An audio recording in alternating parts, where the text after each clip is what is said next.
Do you ever feel like no matter how good, kind, respectful, hardworking, or prayerful you are, it's never enough? It's like you're always performing, always trying to be the right type of woman. Do you ever feel like that? One look and I breathe. Good women are plenty in Nigeria, as in this Nigeria, good women are everywhere. Which is why today we're going to be talking about the politics of being a good woman in Nigeria.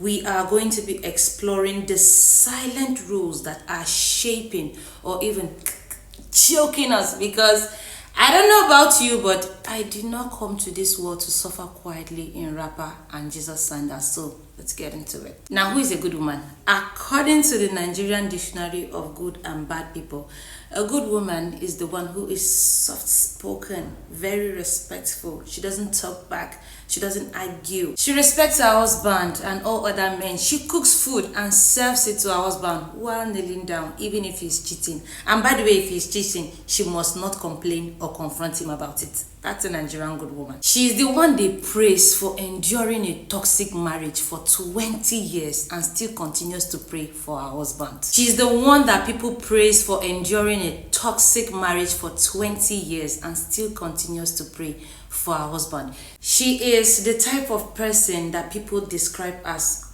well brought up because she never questions tradition. And if such a woman ever dares to put herself first, problem. Why is being seen and perceived as a good woman such an important thing for Nigerian women? It's indoctrination, from your upbringing.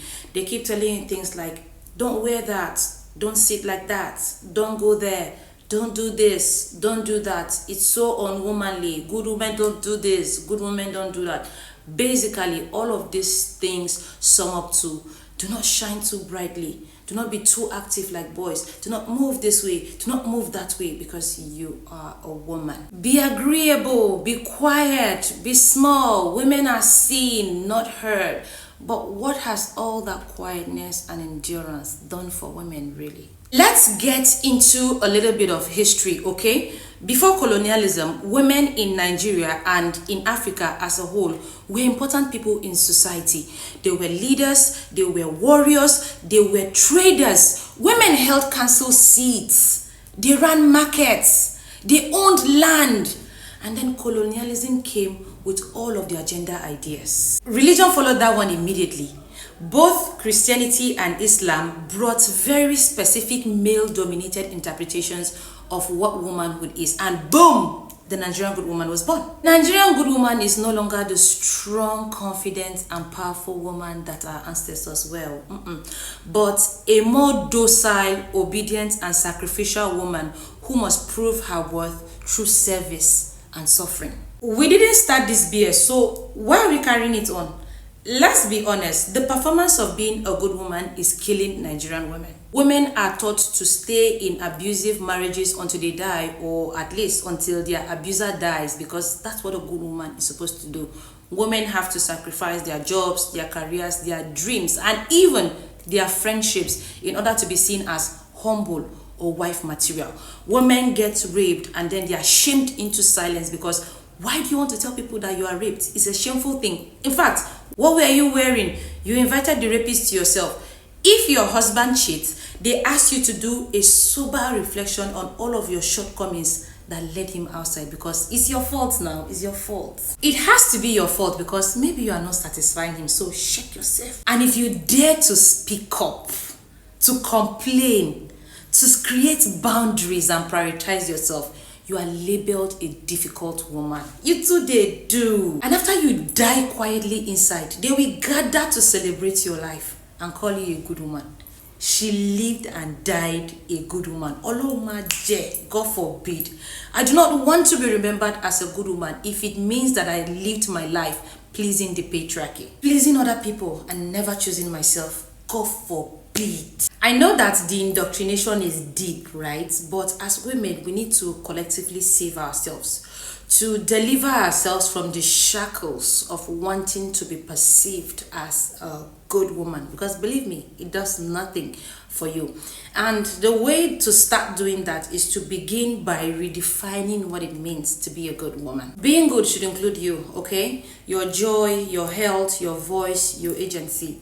A good woman is a woman who does an honest job and works hard at it. A woman who respects herself and respects everybody around her. An upstanding woman who is not afraid to defend herself and stand up for herself. That's a good woman right there. Learn to say no. Say no to suffering. Say no to toxic expectations. Say no to narratives that put men at the center of your life. You are not here to complete anybody. You are already whole. Complete. So say no. Say no to anything that harms your physical, mental, and emotional well-being. Say no to anything that does not serve you or align with your values. Just say no because you want to say no. Learn to say no. Also, ask questions, okay? I know you have been taught that a good woman doesn't... Shut up. Ask questions. Who taught me this? Who benefits from my silence? Who profits from my shame?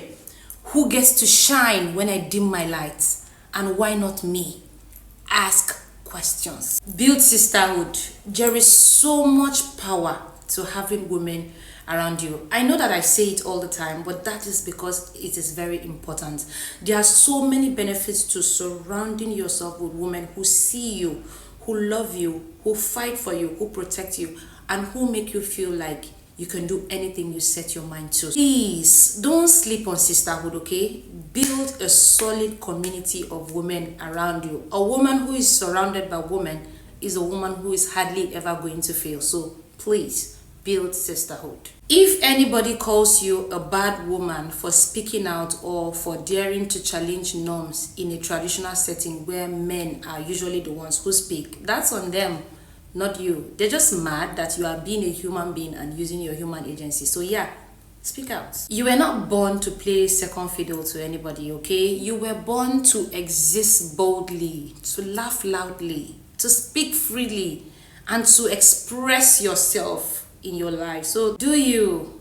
The world will adjust to you, not the other way around. You do not have to shrink yourself in order to fit in. And if anybody ever tries to shame you for choosing yourself, just tell them, I'm not your ideal definition of a good woman. I am me, and she is divine, and I love her. If this video spoke to you, you know how we do it. Do not forget to like, share, and subscribe, and also share this with a woman that you want to see bloom and grow. Until next time, my name is Anita, and I will see you in my next video.